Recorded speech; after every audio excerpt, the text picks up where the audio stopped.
2024 has not seen as many Foamposites as 2023, at least not off the top of my head. I might be forgetting some, but I feel like it has been a pretty quietly great year for Foamposites. We saw the Eggplants come back, the recent Tekken Foamposites, as well as the Cherry Blossom DMV Foamposit.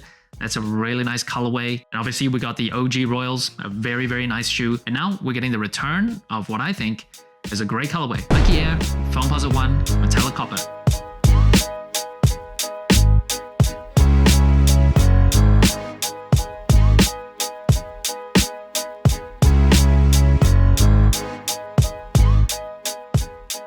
The shoe is dropping on December 4th for $230. Now I just want to say, usually when Jordan or Nike, they up the price of shoes, like the recent Jordan 3 Black Cement, they went for $220, slightly more expensive than general release Jordan 3s, and I didn't like it. Sometimes for like special projects or premium versions of shoes, they up the price. I don't like that either. Why not just give us like the greatest quality on most of your general releases? But I can at least see them making an effort to like differentiate between other general releases. But the Jordan 3 Black Cement, even though it's an OG colorway, even though it's very hyped and anticipated, it's honestly just a general release, but they still raised the price. So even though I complained about the price increase in that video, I will give credit where it's due. This shoe is $230, and usually for Foamposites, not the special ones anyway, they go for $240 in recent memory, in recent years. So it is a reduction of $10. So maybe they were like, we're gonna earn more on the Black Cements, which will probably be a more in-demand shoe, and then earn less on foams, and still even out. I see what you're doing. But in a vacuum, I'm glad they decreased the price on the shoe. So the story goes, Penny Hardaway was meeting with Nike executives to discuss his next shoe. He saw this Foamposite, a prototype or sample of the shoe, in the exec's bag, and he was like, what is that? It was actually a shoe meant for Scottie Pippen. But Penny got to it first, he intercepted it, he hijacked it, came in, swooping in, and he wanted it. So they basically turned this into another shoe for Penny Hardaway. Now this colorway first dropped in 2010. It did come back in 2017, and the outsole looks to be slightly different as well for that version. This one looks to be more reminiscent of the 2010 original version of this colorway.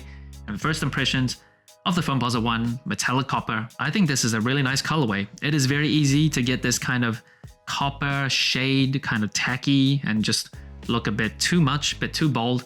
But I think just, I don't know, objectively in a vacuum, I really like how it looks on this silhouette with the translucent outsoles. It's not super bright, it's like a bronze type of color, and it does have that kind of reflective sheen to it, like a lot of Foamposites do. I don't love how reflective and shiny it can look, but as a whole package, I think this is one of the better Foamposite colorways to drop in 2024. And the upper of the shoe, it is Foamposite material, of course, and the way they make this material is by heating up polyurethane to around 175 degrees Fahrenheit, and then they pour that liquid into a mold. When it cools, it forms this very unique and distinct shape. That shape is inspired by the shell of a beetle.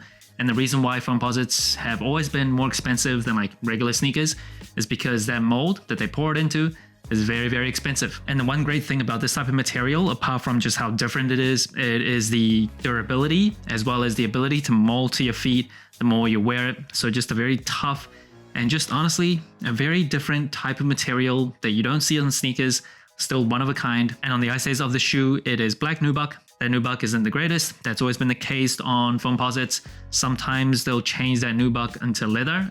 For the shoe, true to an original Foamposite, just nubuck with that little mini swoosh on the lateral side of the shoe.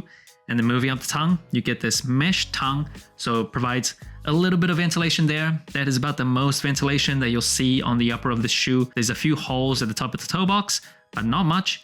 And at the very top of the tongue, you'll see a jeweled 1 cent Penny Hardaway logo. And at the very top of the tongue, it is a pull tab. There's 2 pull tabs on this shoe every time I review Foamposites.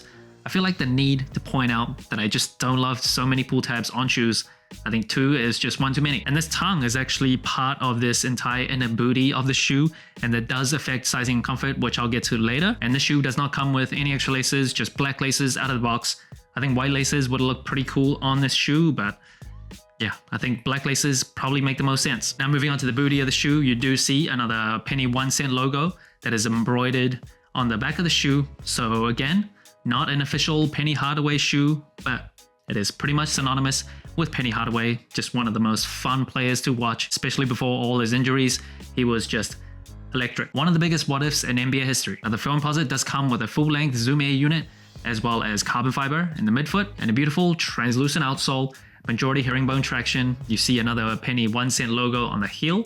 Now this rubber outsole, the translucent part, that does seem like less blue, less icy than the 2017 version of this retro.